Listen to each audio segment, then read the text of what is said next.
Everyone, তো আজকে মহাসপ্তমী। তো আমরা চলে গেছিলাম বাতকুল্লায়। ওখান থেকেও যেতে যেতেও আবার শেরপুর আর বীরনগরের ঠাকুরও দেখলাম। তো তোমাদেরকে দেখাই, চলো। তো রাস্তায় প্রচণ্ড জ্যাম ছিল, গাড়িতেই দেখো এই ঠাকুরটা দেখেছি, আর নেমে ভিতরে ঢুকে দেখিনি। দেখো তাহেরপুরে এই ঠাকুরটা ভীষণই সুন্দর করেছে।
বাতকুল্লাতে পৌঁছে গেছি। তো এই যে হেঁটে হেঁটে এখন ঠাকুর দেখছি।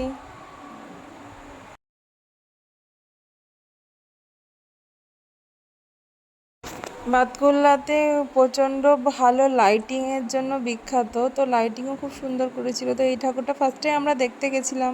দেখো প্যান্ডেলটা পুরো বেতে দিয়ে করেছে। দেখো কত সুন্দর লাইটিং করেছে এই দিকটা।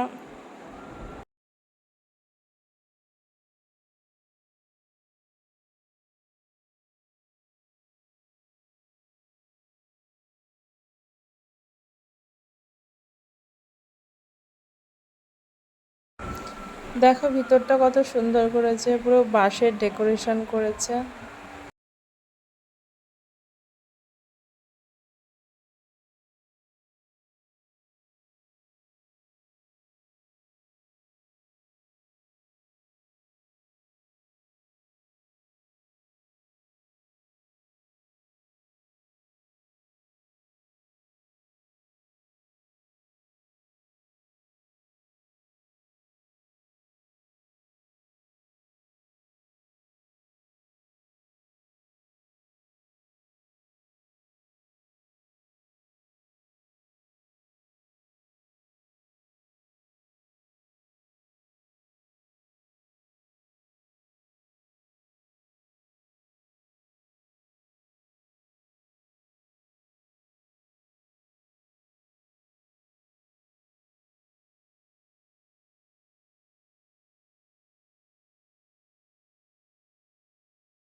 দেখো এবার আমরা যাচ্ছি অনামিক ক্লাবে।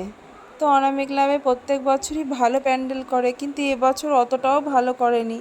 ওই অ্যাভারেজ করেছে আর কি, কিন্তু প্রচণ্ডই ভিড় ছিল। যে সপ্তমী যে ফাঁকা থাকবে, আমরা ওই 5টা 6টার দিকে চলে গেছিলাম, 5টা সাড়ে 5টার দিকে, তাও প্রচণ্ডই ভিড় ছিল ওখানে। তাও তোমাদেরকে দেখাবার জন্য একটু ভিডিও করেছি। তারপর ওখান থেকে বেরিয়ে আমরা একটু মেলাটা ঘুরে নিলাম। চলো তোমাদেরকে একটু দেখাই মেলাটা কেমন করেছে।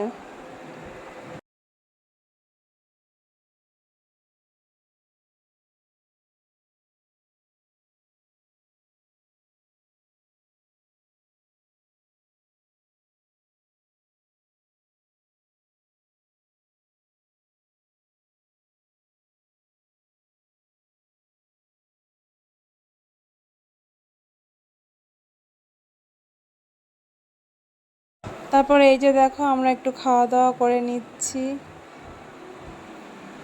ট্রেনটা প্রচণ্ডই ভিড় ছিল, তো ফার্স্টে আমরা জায়গা পাইনি, তারপরে অনেক পরে ভিতরে জায়গা পেলাম, গিয়ে বসলাম। তো ওই যে খাচ্ছি, খেয়ে দিয়ে নিয়ে আবার তোমাদের সাথে কথা বলছি। তো ওইদিকে ও কোল্ড কফি খাচ্ছিল, তো আমাকে খেতে বলছিল, কিন্তু আমার কোল্ড কফি অতটাও ভালো লাগে না, তো আমি খেলাম না। ওই যে বললাম ওখানে লাইটিংয়ের জন্য বিখ্যাত, দেখো কত সুন্দর লাইটিংটা করেছে, ভীষণই ভালো লাগে লাইটিংগুলো ওখানে দেখতে। বাতকুল্লায় সব থেকে বেশি লাইটিংটাই ভালো লাগে।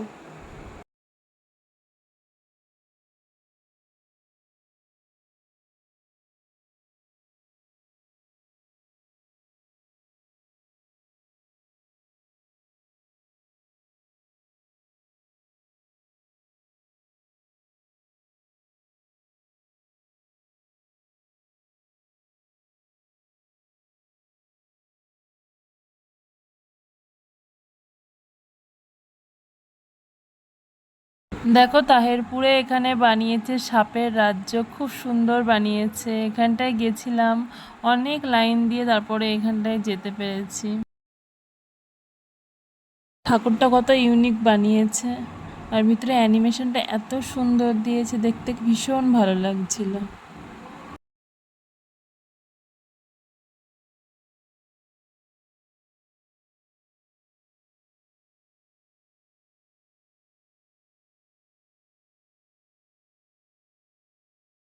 তো এটা দেখার পর আমরা বাড়ি চলে এসেছি, কারণ অনেকটাই রাত হয়ে গেছিলো। যদি তোমাদের ভিডিওটা ভালো লেগে থাকে তাহলে লাইক, কমেন্ট এন্ড শেয়ার করতে যেন ভুলো না, সাবস্ক্রাইব তো অবশ্যই করবে।